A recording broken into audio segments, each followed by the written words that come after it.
Welcome to top news. 4వ దశ ఎన్నికలకు సంబంధించి ఎలక్షన్ కమిషన్ తాజాగా నోటిఫికేషన్ జారీ చేసింది. ఈ దశలో మొత్తం 10 రాష్ట్రాల్లోని 96 లోక్సభ స్థానాలకు ఎన్నికలు నిర్వహించనున్నారు. ఏపీ, బీహార్, జార్ఖండ్, మధ్యప్రదేశ్, మహారాష్ట్ర, ఒడిశా, తెలంగాణ, ఉత్తరప్రదేశ్, పశ్చిమ బెంగాల్, జమ్మూ కాశ్మీర్లో 4వ దశ ఎన్నికలు జరుగుతాయి.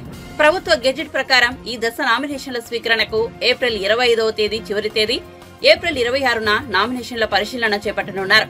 నామినేషన్ల ఉపసంహరణకు ఏప్రిల్ 29 చివరి తేదీ కాగా మే 13న 96 స్థానాలకు పోలింగ్ నిర్వహించనున్నారు. మొత్తం 7 దశల్లో ఈ సార్వత్రిక ఎన్నికలు జరగనున్న విషయం తెలిసిందే. తొలి దశలో అత్యధికంగా 102 స్థానాలకు ఎన్నికలు జరుగుతాయి. చివరి దశలో 57 స్థానాలకు పోలింగ్ నిర్వహిస్తారు. జూన్ 4న ఎన్నికల ఫలితాలు విడుదలవుతాయి.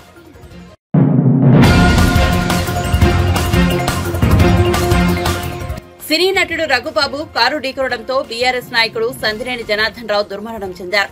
నార్కట్పల్లి అద్దంకి రహదారిపై నల్గొండ జిల్లా కేంద్రంలో ఈ ప్రమాదం జరిగింది. పోలీసులు తెలిపిన వివరాల ప్రకారం బీఆర్ఎస్ నల్గొండ పట్టణ కార్యదర్శి సందినేని జనార్దన్ రావు అక్కడి శ్రీనగర్ కాలనీలో ఉంటున్నారు. బుధవారం సాయంత్రం జనార్దన్ రావు వాకింగ్ కోసం సమీప లెప్రసీ కాలనీలో ఉన్న తన వ్యవసాయ క్షేత్రానికి బైక్ పై బయలుదేరారు. వ్యవసాయ క్షేత్రం వద్ద యూటర్న్ తీసుకుంటున్న తరుణంలో హైదరాబాద్ నుంచి గుంటూరుకు కారు స్వయంగా నడుపుతూ వెళ్తున్న రఘుబాబు వెనక నుంచి బైక్ నుండి కొట్టారు. దీంతో జనార్దన్ రావు ఎగిరి డివైడర్ పై పడ్డారు. తల, ఛాతీ భాగంలో బలమైన గాయాలై అక్కడికక్కడే మృతి చెందారు. జనార్దన్ రావు భార్య నాగమణి ఫిర్యాదు మేరకు రఘుబాబును అదుపులోకి తీసుకుని కేసు నమోదు చేసినట్లు పోలీసులు తెలిపారు. అనంతరం పూచీకత్తుపై షరతులతో కూడిన బెయిల్ మంజూరు చేసినట్లు చెప్పారు.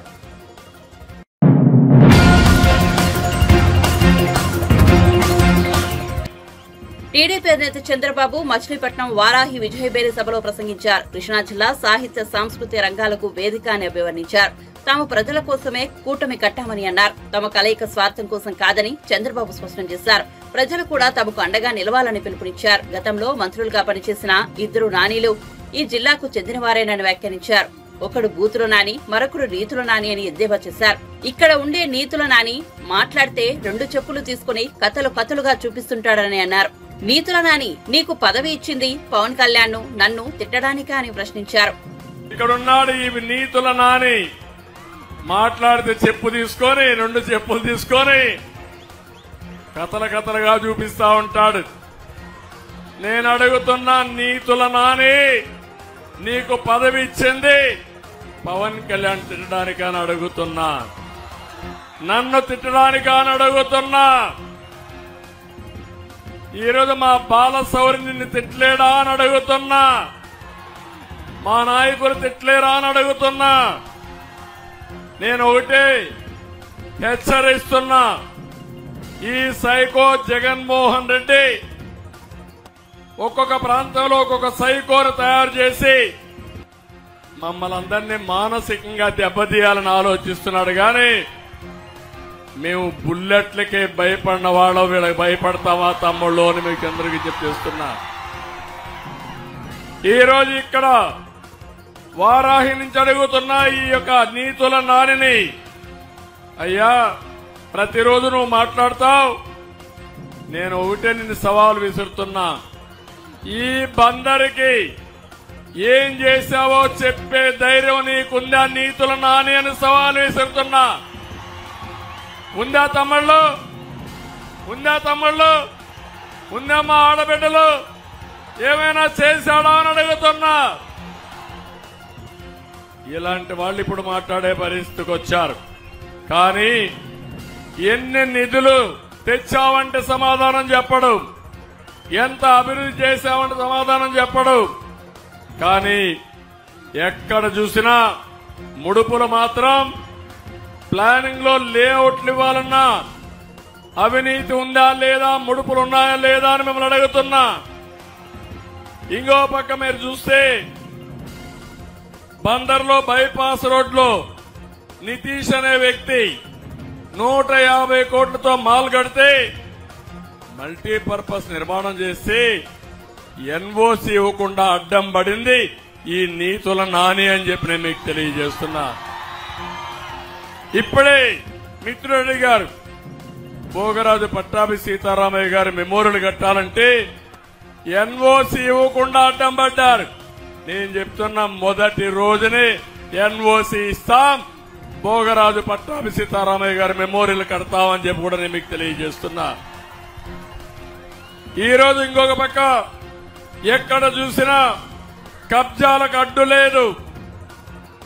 తమ్మనవారి సత్రానికి 1000 గజాలుంటే ఎవడు కబ్జా చేశాడు తమ్ముళ్ళు అని అడుగుతున్నా.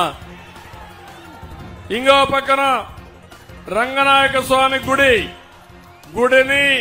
గుడిలో ఉండే లింగాన్ని కూడా మింగేసి నీతులు చెప్తాడు ఈ నాని. ఇది కాకుండా ఇంకొక పక్క ఈయన ఇప్పుడే బాలశౌరి గారు ఒక మాట అన్నారు, ఈయన మళ్ళా గెలిపించదని. ఆయన గెలవడు, ఇప్పుడు ఆయన పోయాడు, పుల్లి కిట్టు వచ్చాడు. ఇప్పుడు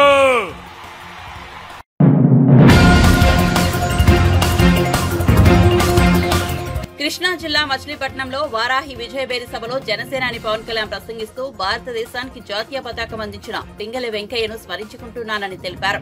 తన జీవితాన్ని ప్రభావితం చేసిన ప్రఖ్యాత తత్వవేత్త ఉప్పలూరు కృష్ణమూర్తి మచిలీపట్నంలోనే పుట్టారని వివరించారు. ఆయన పాద పద్మాలకు నమస్కారం చేసుకుంటున్నానని పేర్కొన్నారు. ఇక్కడ ఎంతో మంది యువత ఉన్నారని, ఇంతటి ప్రకృతి వనరులున్న ప్రాంతంలో ఉపాధి లేకపోవడం బాధగా ఉందని అన్నారు. తాము అధికారంలోకి వచ్చాక స్కిల్ డెవలప్మెంట్ ద్వారా ఉపాధి కల్పిస్తామని చెప్పారు. నుంచి 13 సర్వేలు మన ఎన్డీఏ కూటమి, తెలుగుదేశం, జనసేన, భారతీయ జనతా పార్టీ 20 నుంచి 23 పార్లమెంట్లు మనం గెలుస్తున్నాం. జగన్ కి మొన్న అడుగుతా ఉన్నాడు, వై నాట్ 175, వై నాట్ 175 అంటున్నాడు. బందర్ నుంచి చెప్తున్నాం, వై నాట్ 15? 150కి వచ్చిన ఒక్కటి కొడితే 15 చాలు జగన్ కి, 15 చాలు జగన్ కి. మీరు ఆలోచించండి, మీ భవిష్యత్తు కోసం. కులాలకి దాటి జగన్ కులాలను లేపుతాడు. చంద్రబాబు గారి సామాజిక వర్గం చేత తిట్టిస్తాడు, నన్నేమో నా సామాజిక వర్గం చేత తిట్టిస్తాడు. ప్రతి ఒక్కరిని వారి కులాల చేత తిట్టిస్తాడు. ఇక్కడున్న ఈ ఆకు రౌడీ ఎమ్మెల్యేని అడుగుతున్నా, నేను నీ కులం అయితే నీకు నోరు అలుసా? నీకు మేము కాపు అని చెప్పి బూతులు తిడతావా? నువ్వు ఏమనుకోలేదు, బలుపు అనుకోవాలా? ఏమనుకోవాలి? వెళ్ళి నువ్వు ఊడిగం చేసుకో, అక్కడికి వెళ్ళి జగన్ దగ్గరికి వెళ్ళి ఊడిగం చేసుకో, కుక్క పిల్లలాగా కూర్చొని పాకు. మమ్మల్ని మాట్లాడకు, జాగ్రత్త. ఒళ్ళు దగ్గర పెట్టుకొని మాట్లాడు, ఎక్కువ మాట్లాడుకో. తమాషాలుగా ఉంది ఒక్కొక్కడికి, కడుపు మండదా మాకు. మర్యాదగా మాట్లాడతాం, మర్యాద ఇస్తాం, మర్యాద నిలబెట్టుకో. పిచ్చి వాగుళ్ళు వాక్కండి ఒక్కొక్కళ్ళు. మా కసులు లేక కాదు, ప్రజాస్వామ్య విధానాన్ని గౌరవిస్తాం. దాన్ని దృష్టిలో పెట్టుకొని మాట్లాడండి. ఒళ్ళు నోరు ఇష్టం వచ్చినట్టుగా పడేయకండి. చెప్తున్నా, 25 సంవత్సరాలు నా జీవితాన్ని రాజకీయాలకి పెడతా ఉన్నాను. ఆంధ్రప్రదేశ్ బాగుండాలి, దేశం బాగుండాలి, తెలుగు ప్రజల ఐక్యత బాగుండాలి. మీరు మాతో గొడవ పెట్టుకోవడం అంటే నీ బిడ్డలతో సహా 25 సంవత్సరాలు నేను చచ్చే వరకు నాతో గొడవ పెట్టుకోవడం గుర్తుపెట్టుకో.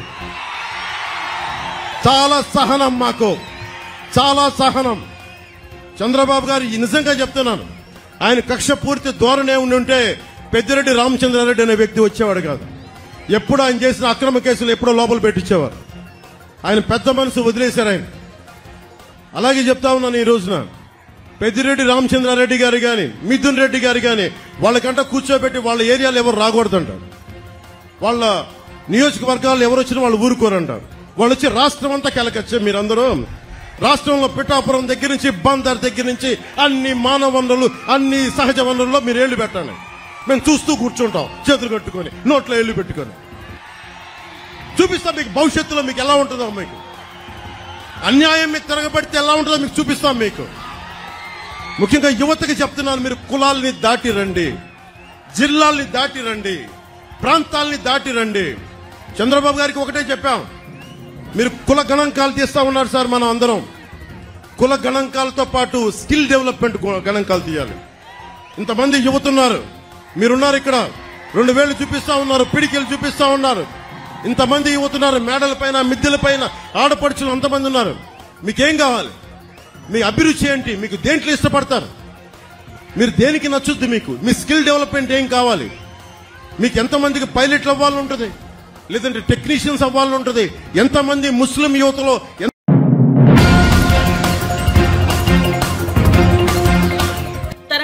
తమ్ముడు రాహిల్ పై అక్రమంగా కేసులు పెట్టి మానసిక క్షోభకు గురి చేస్తున్నారని నిజామాబాద్ జిల్లా బోధన్ మాజీ ఎమ్మెల్యే షకీల్ ఆవేదన వ్యక్తం చేశారు. ఈ మేరకు ఓ వీడియో సందేశం విడుదల చేశారు. డీసీపీ విజయ్ కుమార్ రాజకీయ కక్షతోడో మరే విధంగానూ తమను హింసిస్తున్నారని ఆరోపించారు. జూబ్లీహిల్స్ ఘటనను సిట్టింగ్ జడ్జితో విచారణ జరపాలని కోరారు. కేసు విచారణ పారదర్శకంగా జరిపించాలని సీఎం రేవంత్ రెడ్డికి విజ్ఞప్తి చేశారు. కొన్ని డీటెయిల్స్ మీ ముందు అందరి ముందు పెట్టాలనే ఆలోచనతో ఈ వీడియో చేస్తాను. ఇక్కడ honourable chief minister Shri Revanth Reddy గారికి నేను ప్రత్యేకంగా రిక్వెస్ట్ చేస్తా ఉన్నా. నా కొడుకుకి కావాలని కేసెస్లో ఇరికియాలని ఒక టార్గెట్ చేస్తూ ఈరోజు వెస్ట్ జోన్కి చెందిన డీసీపీ విజయ్ కుమార్ గారు ప్రత్యేకంగా అది ఒక పొలిటికల్ ఎనిమిటీయో ఆయన పర్సనల్ ఎనిమిటీయో he should know well about it. ఏదైతే నా కొడుకు మీద ఆరోపణలు జూబ్లీ హిల్స్ కేసులో తను డ్రైవింగ్ చేశాడని, మళ్ళీ ఇంతకుముందు డ్రైవింగ్ చేసిన వాళ్ళు ఒప్పుకున్నారు, వాళ్ళు డ్రైవింగ్ చేయలే ఈయన చేశాడని ఒప్పుకున్నారని ఇకలు వచ్చింది. My son is just 21 years old. అయినా ఏమైనా తప్పు చేసి క్రైమ్ చేస్తే లా ఉంది, జ్యుడిషియల్ పరంగా ఆయనని హ్యాంగ్ చేస్తే కూడా నాకు ఇబ్బంది లేదు. కానీ ఆయన చెయ్యని తప్పుకి మీరు ఏదైతే ఆయనకు ఫాల్స్ఫుల్లీ ఇంప్లికేట్ చేస్తున్నారో అది నా మీద దుష్మనితోని కానీ, నా పొలిటికల్ ఎనిమిటీ కానీ, ఆ విజయ్ కుమార్ గారికి పర్సనల్ ఎనిమిటీ నా మీద ఏమున్నదో ఆయన స్పష్టంగా ఈరోజు చెప్పాలా. దీంట్లో ట్రాన్స్పరెంట్ ఎంక్వైరీ మీరు జరగాల. ఎవరు డ్రైవింగ్ చేస్తున్నారంటే మీరు ఇమీడియట్గా సిబిఐ ఎంక్వైరీ ఇవ్వండి, లేకపోతే ఆనరబుల్ సిట్టింగ్ జడ్జ్ ఆఫ్ హైకోర్టుతోని మాకు టోటల్ ఫేత్ ఉంది జ్యుడిషియరీలో. Honourable sitting judge of Telangana high court ఎవరినైనా మీరు సిట్టింగ్ జడ్జ్తోని ఎంక్వైరీ చేపియండి. దీంట్లో ఫ్యాక్ట్స్ ఏమున్నాయంటే my son was not at all driving the car. It is totally they are trying to implicate him falsefully. ఏదైతే ఇంతకు ముందు ఆ కేసులో ఆల్రెడీ ఛార్జ్ షీట్ వేయడం జరిగింది, విట్నెసెస్ ట్రయల్ మీద ఉన్నాయి. ఆ రోజు ఎంక్వైరీ చేసిన కమిషనర్ గారు సివి ఆనంద్ గారు, he was a Hyderabad police commissioner. Deputy commissioner గా జోయల్ డేస్ గారు ఉన్నారు. అప్పుడున్న అసిస్టెంట్ కమిషనర్ ఆఫ్ పోలీస్ కానీ, ఇన్స్పెక్టర్స్ కానీ ఎవరైతే ఈ కేసులో ఎంక్వైరీ చేశారు, అంటే నా సంధి తప్పు అయితే వీళ్ళందరినీ కూడా మీరు ముందు సస్పెండ్ చేయాలి గవర్నమెంట్, ఎందుకు రాంగ్ ఎంక్వైరీ చేశారని. మళ్ళా దీనికి దర్యాప్తు, ట్రాన్స్పరెంట్ దర్యాప్తు జరగాల అంటే ఇమీడియట్ గా మీరు సిబిఐ ఎంక్వైరీ కానీ ఒక సిట్టింగ్ హైకోర్టు జడ్జితోని దీని మీద ఎంక్వైరీ చేయాలని నేను డిమాండ్ చేస్తాను. నేను ఇక్కడ ఉంటే ఫాల్స్ఫుల్లీ నన్ను కూడా దాంట్లో they have added me as an accused in the FIR. Notice ఇవ్వకుండా ఆయనని ఒక రోజాలో ఉన్న పిల్లగాడిని అవర్స్ అండ్ అవర్స్ కూర్చోబెట్టి 20 మంది పోలీసు వాళ్ళు ఇంట్రాగేషన్ చేసి ఆయనని ఫిజికల్ అండ్ మెంటల్ హార్మ్ చేసి ఆయనను బెదిరించి నేను ఎన్కౌంటర్ చేసేస్తాం, అది చేసేస్తాం, ఇది చేసేస్తాం, జూబ్లీహిల్స్ లో నువ్వే డ్రైవ్ చేస్తున్నా అని చెప్పు అని జూబ్లీహిల్స్ ఇన్స్పెక్టర్ గాని, అది డిఐ జూబ్లీహిల్స్ గాని, మళ్ళా ఏసీపీ పంజాగుట్ట గాని, పంజాగుట్ట ఇన్స్పెక్టర్ గాని, తర్వాత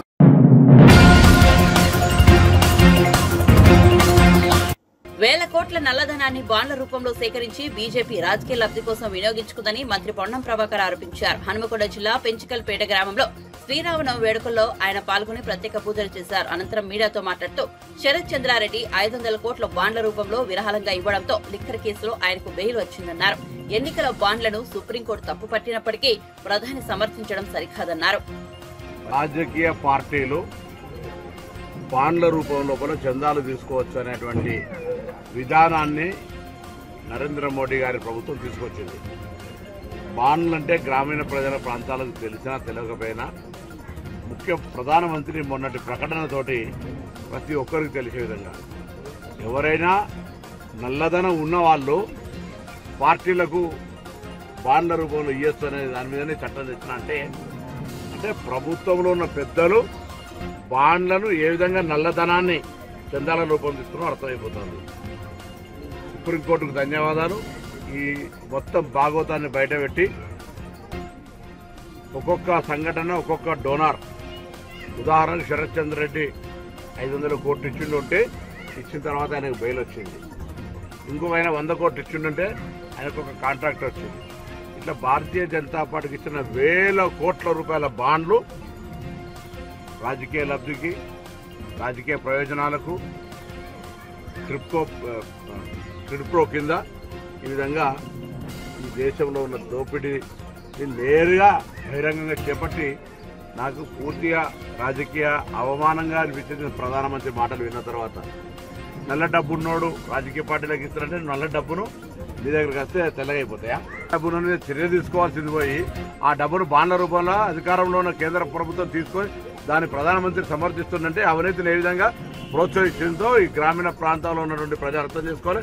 మన పైసలు నల్ల డబ్బు రూపం లోపల వానికి పోతే వాని దగ్గర నల్ల డబ్బు రూపంలో బాండ్ల రూపంలో భారతీయ జనతా పార్టీ తీసుకుంది. ఇది వ్యవస్థ.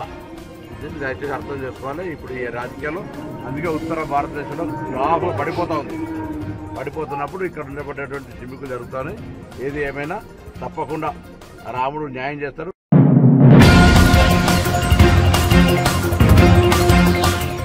బీజేపీని ఎదుర్కోలేక బీఆర్ఎస్ కాంగ్రెస్ పార్టీలు ఒక్కటవుతున్నాయని బీజేపీ ఓబీసీ మోర్చా జాతీయ అధ్యక్షుడు ఎంపీ డాక్టర్ లక్ష్మణ్ ఆరోపించారు.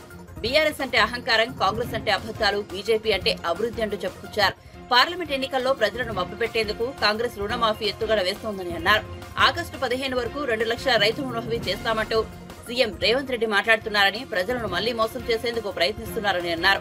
మంగళవారం ఆయన బీజేపీ రాష్ట్ర కార్యాలయంలో ఆ పార్టీ రాష్ట్ర నేతలు ఎన్వి సుభాష్, మాధవి, కిషోర్ రెడ్డిలతో కలిసి విలేకరులతో మాట్లాడారు. మరి ఇవాళ ఉత్తర భారతాన తుడిచిపెట్టుకుపోయిన కాంగ్రెస్ పార్టీ బీజేపీ గ్రాస్ పడిపోతుంది. వారు మాట్లాడుతున్నారు. కొంతమంది మీకు అనుకూలమైనటువంటి ఒక మీడియా సంస్థలు సోషల్ మీడియా ద్వారా ప్రచారం చేసి మీరేమి సాధించేది లేదని ప్రజలు ఇవాళ నిశ్చింతంగా మోదీ గారిని గెలిపించడానికి ఇవాళ ఎక్కడ పోయినా ఇవాళ శ్రీరామనవమి సందర్భంగా ఆ పండుగ వాతావరణంలో, పండుగ ఉత్సవంలో బీజేపీ నాయకులు కూడా జై శ్రీరామ్ అంటారు. కేటీఆర్ గారేమో జై శ్రీరామ్ అంటే కడుపు నిండుతుందని మాట్లాడుతున్నారు. రేపు మరి ఈ యొక్క జై శ్రీరామ్ను కాదనట్టు మీరు ఏ రకంగా మీరు రాజకీయంగా అధోగతి పాలు కాబోతున్నారో ఇలా స్పష్టం కాబోతుంది. కాబట్టి రేపు నామినేషన్ ఎన్నికల ప్రక్రియ ప్రారంభమవుతుంది. తెలంగాణ రాష్ట్ర బీజేపీ కూడా నామినేషన్ ప్రక్రియను కూడా భారీ ఎత్తున ప్రతి అభ్యర్థి యొక్క నామినేషన్ కేంద్రం నుంచి మంత్రులు, బీజేపీ పాలిత రాష్ట్రాల ముఖ్యమంత్రులు, అదే రకంగా 19వ తేదీ నాడు రాష్ట్ర అధ్యక్షుడు కిషన్ రెడ్డి గారి నామినేషన్కు స్వయంగా రక్షణ శాఖ మంత్రి పాల్గొనడం ఒక వాతావరణాన్ని. ఆ రకంగా భారతీయ జనతా పార్టీ మరి ఈ నామినేషన్ ప్రక్రియను కూడా ఒక అవకాశంగా తీసుకొని భారీ ఎత్తున ఈ 17 స్థానాల్లో కూడా మరి కేంద్ర మంత్రుల ద్వారా లేదా వారి సమక్షంలో బీజేపీ పాలిత ముఖ్యమంత్రులు, వాళ్ళ రక్షణ శాఖ మంత్రి రాజ్నాథ్ సింగ్ గారు, లేదా మధ్యప్రదేశ్ ముఖ్యమంత్రి డాక్టర్ మోహన్ యాదవ్ గారు, ఇంకా అనేక మంది తరలి వస్తారు. ఈ సందర్భంగా కూడా భారీ బహిరంగ సభల ద్వారా, భారీ ర్యాలీల ద్వారా ఈ నామినేషన్ ప్రక్రియ కూడా కొనసాగుతుందని చెప్పి కూడా ఈ సందర్భంగా తెలియజేస్తారు.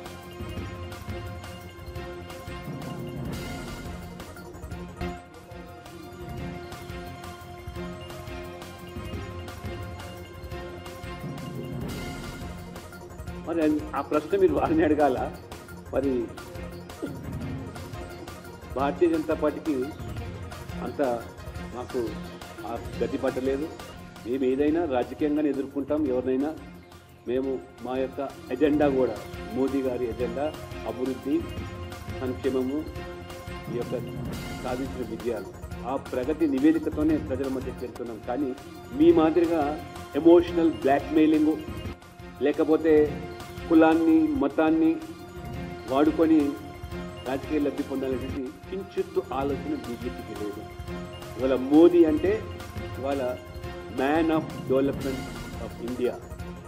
Modi means a man of develop ఇండియాగా ఈ ఎన్నికలు మేము పోతున్నాం. కాబట్టి 2024లో వికసిత భారత్ అది బీజేపీ మా యొక్క సంకల్పం. ఈ కాంగ్రెస్ పార్టీ మిగతా పార్టీలు విభజిత భారత్ అంటే కులం పేరు మీద దేశాన్ని విడదీయాలి, లేదా దక్షిణాది రాష్ట్రాలపై దేశం విడిపోవాలి, లేదా మతం పేరు మీద ఇంకొక దేశాన్ని సృష్టిస్తాం అనేటువంటి వ్యాఖ్యలు అది మీ విభజిత భారత్కు మీ సంకల్పం అయితే ఇవాళ భారతీయ జనతా పార్టీ వికసిత భారత్గానే మా ఎన్నికల ఎజెండా ఎన్నికల ప్రణాళిక.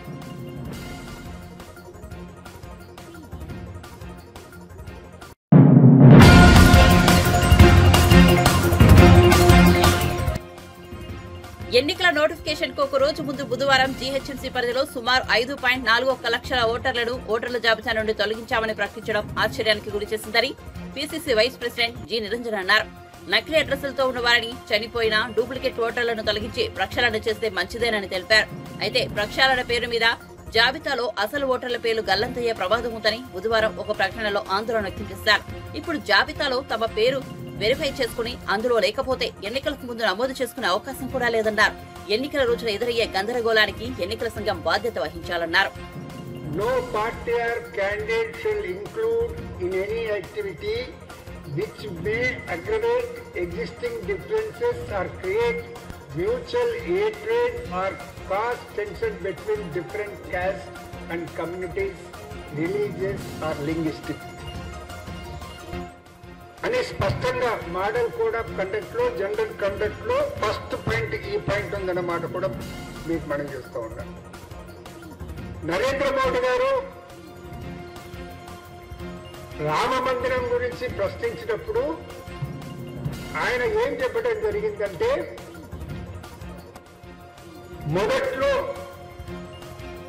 మొదటి నుంచి ఈ అంశాన్ని అనేది పరిశీలించాలి.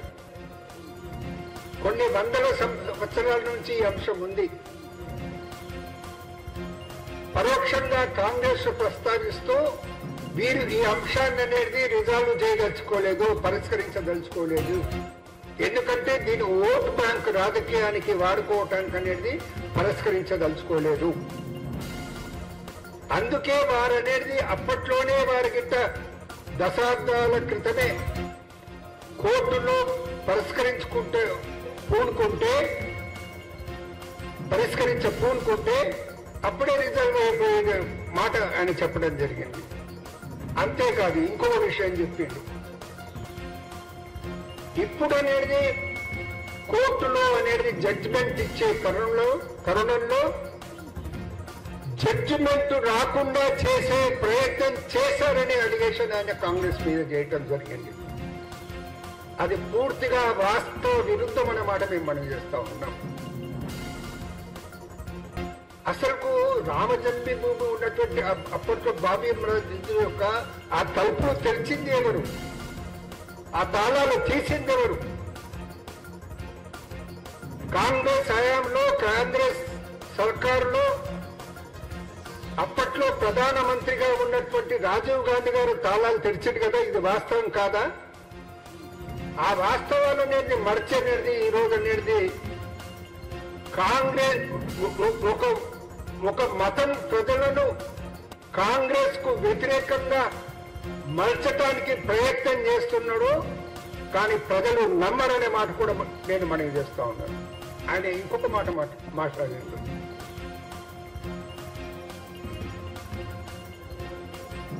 కాంగ్రెస్ వాళ్ళు చేసిన తప్పులను అన్నిటినీ మర్చి రామ్ మందిరాన్ని గురించి కష్టపడ్డోళ్ళు, కృషి చేసినోళ్ళు,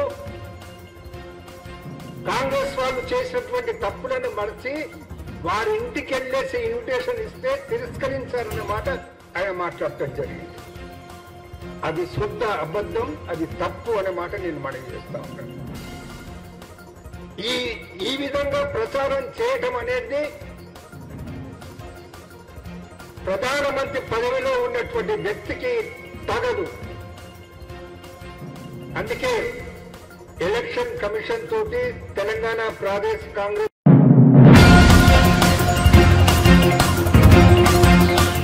విజయవాడ నేత వంగవీటి రాధ తిరుపతి జిల్లా చంద్రగిరి విచ్చేశారు. చంద్రగిరి టీడీపీ అభ్యర్థి పులివర్తి నాని ఆధ్వర్యంలో బలిజ సామాజిక వర్గీయుల ఆత్మీయ సమావేశం జరిగింది. ఈ కార్యక్రమంలో రాధా ముఖ్య అతిథిగా పాల్గొన్నారు. తన తండ్రి దివంగత వంగవీటి రంగా చిత్రపటానికి నివాళులర్పించారు. పులివర్తి నానితో కలిసి బైక్ ర్యాలీలోనూ పాల్గొన్నారు. ఈ సందర్భంగా ఆయనను మీడియా పలకరించింది. చంద్రగిరి నియోజకవర్గంలో ఎప్పుడూ ప్రజలకు అందుబాటులో ఉండే నేత పులివర్తి నాని అని వంగవీటి రాధా స్పష్టం చేశారు. టీడీపీ, బీజేపీ, జనసేన కూటమి నేతలు, కార్యకర్తలు ప్రతి ఒక్కరూ పులివర్తి నాని గెలుపుకు తమ గెలుపు అని భావించి కృషి చేస్తున్నారని పేర్కొన్నారు. చంద్రగిరిలో పులివర్తి నాని గెలుపు తథ్యమని ధీమా వ్యక్తం చేశారు. 10 మంది వస్తారు, తర్వాత ప్రజలందరూ రోడ్డెక్కి తరిమి కొడతారు. ఇవాళ మనకి పులులు సింహాలు కాదు కావాల్సింది, ఒక సామాన్యుడికి అందుబాటులో ఉండే నాయకులు కావాలి. అలాంటి నాయకులు ఒక అయ్యన పాత్రుడు గారు. అలాంటి నాయకుడు ఎన్నుకోవాల్సిన బాధ్యత మనందరం తీసుకోవాలని చెప్పని కూడా మిమ్మల్ని అందరినీ కోరుకుంటా ఉన్నాం. ఒక పక్కన సంక్షేమం తరఫున ఆడవాళ్ళకి అమ్మఒడి ఇచ్చానని చెప్పి అంటా ఉన్నారు, పేద పిల్లలకి డబ్బులు ఇచ్చానని చెప్పి అంటా ఉన్నారు. పిల్లలు చదువుకుంటారు, తర్వాత ఏం చెయ్యాలి ఎవరికి అర్థం కాని పరిస్థితి ఏర్పడింది. ఇవాళ ఈ రాష్ట్రంలో ఉండాలా, పక్క రాష్ట్రాలకు వెళ్ళాలా, తల్లిదండ్రులను వదిలేసి ఎక్కడో మాలమూర ప్రాంతంలోకి వెళ్ళిపోయి ఉపాధి కోసం ఎత్తుక్కోవాలా, పట్టుకూడు కోసం ఎక్కడెక్కడో బతకాలా అని చెప్పని ఇవాళ ఈ రాష్ట్రం అల్లాడుతుంది.